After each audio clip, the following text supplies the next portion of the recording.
minutes. What do I do if I fear that I'm affected by jinn? So can it happen? Yes. Can people control jinn? Yes. Can people put jinn behind you and try to afflict you? Yes. These are evil realities. They all exist according to Muslim understanding. I've quoted Alusi, I've quoted Qurtubi, I've quoted Ibn al-Qayyim al-Jawzi, I've quoted Quranic verse, I've quoted 3 or 4 hadiths on this topic, keeping it short and brief. So what do I do? Number 1, remember that life is about tests. Number 1. Remember that some of our life, we have been predestined that we're going to go through tests, and see it as a test from Allah subhanahu wa ta'ala if somebody is going through something. Number 2, keep calm and do not panic. Just realize that it could be a test from Allah subhanahu wa ta'ala. Number 3, do not create a conspiracy, please, in your family. That X, Y, and Z has done it to me, my father-in-law, mother-in-law, my cousins have done X, Y, and Z to me. Okay? Because it is not enough of a proof to lift your good opinions or remove your good opinions or to have bad opinions about other people. In fact, if an amil, if a sorcerer, if somebody, the awizat person, if an amil was to say to you that your cousin has done this thing to you, it is haram for you to believe in him. It is haram for you to believe in him. What did I say? It is haram, and our society does not understand this. It is haram. He said, it is haram for you to believe in what they tell you. The Prophet ﷺ has a number of hadiths telling us that the one who has gone to the sorcerer has committed shirk. But hadiths of the Prophet ﷺ, that is if, remember that these amils were, especially those evil amils, those people, those sorcerers who are using evil jinns to do evil things, they have to do evil things. They have to recite words of kufr. This is why the majority of amils that are in this game to make money and are in this game that are affecting people with evil jinn have committed kufr already.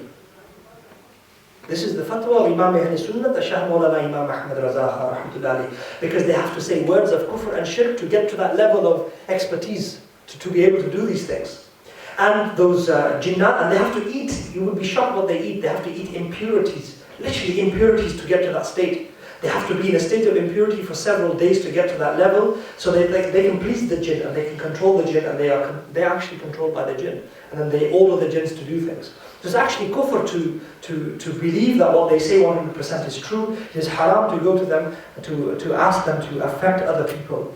And the third thing is have firm belief that what is written for you is going to happen. Remember that hadith in Sahih Muslim, the Prophet ﷺ said, أَنَّ الْأُمَّةَ لَوْ اجْتَمَعَتْ عَلَىٰ أَنْ يَنْفَعُوكَ بِشَيْءٍ لَمْ يَنْفَعُوكَ إِلَّا بِشَيْءٍ قَدْ كَتَبَهُ اللَّهُ لَكَ. Remember, O Ibn Abbas, O my cousin brother, remember that if the entire world was to get together and was wanting to benefit you with something, they could not benefit you with anything except for that which Allah has written for you. And equally, لو اجتمعوا على يضروك بشيء لم يضروك بشيء إلا قد كتبه الله عليك. Oh my cousin Ibn Abbas, if the entire world was to get against you and wanted to harm you, no one, the entire world could not harm you if it was not decreed by Allah subhanahu wa ta'ala. That is the firm belief that you need to have. We need to take, another thing we need to do is take responsibility. Not blame black magic, ta'weez and jinn for every mishappening in our life. That's a scapegoat, that's one of the reasons that we have nobody to blame except for ourselves. So the things that you can control, blame yourself. Take responsibility for your actions and don't blame other people. Do we rule out medical illness? Yes. I'm not saying if a child has got autism, we believe that the child has been affected by jinns. No, we don't believe that. Autism, we know that it's something under study at the moment, but we don't say that the child is affected by jinn. Okay?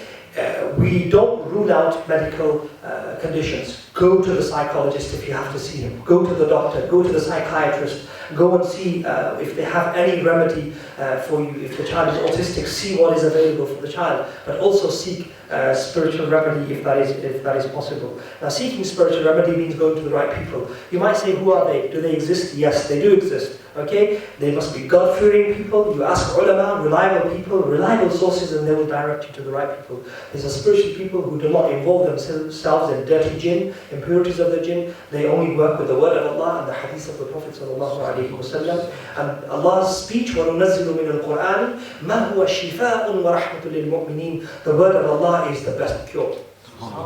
These are people who have lived their lives in taqwa, in Allah's fear, and they have recited the Quran to the point that Allah has given them great spirituality and great spiritual levels, and they do exist, and they can help. Okay? But beware of these business people who are trying to empty your pockets. Staying in long states of impurity attracts the jinn. And this is a very important point. If somebody is in the state of major ritual impurity, in the state of janaba, okay, or if a sister is in the state of hayd and she has to do her ghusl and she hasn't, staying in long states of impurity attracts jinn. Okay, and it attracts shaitans and evil jinns. And people are easily, because your immune system is weak at that time. Okay, your system is weak at that time, so you are easily affected by them. Also, sleeping with your hands washed after you've eaten food, especially if you've eaten greasy food. We have a hadith in Sunan Abu Dawud. The Prophet ﷺ said, "Man nama wa fi yadihi ghamrun wa lam yaghsilhu fa asabahu shay'un fala yalumanna illa nafsahu." Whoever sleeps without washing his hands and he has some grease on his hands, if he is affected by a shaitan, he has no one to blame except himself. Washing your hands after food, also cleaning the grease off the plates, of your saucepans, of your dishes after you've eaten food, because the remnants of what is left on that that attracts shaitan and evil shaitans. Clear hadith in Sunan Abu Dawud, one of the 6 books of hadith, tells us to remove grease from our food, from our pots and our hands as well before we sleep. Reciting the last ruku of Surah Al-Baqarah is the best thing. Okay, people venture in place first. Why not prevent these things? Raise your states. As I said, people, their immune systems are different. Likewise, your spiritual states are different. The higher and stronger your state is, the lesser the possibility that a shaitan can affect you. Okay? So reciting Surah Al-Baqarah, keeping up your salat, staying in the state of wudu, reciting the last ruku of Surah Al-Baqarah is a very powerful thing. A very powerful thing that scares the shaitan and jinn away.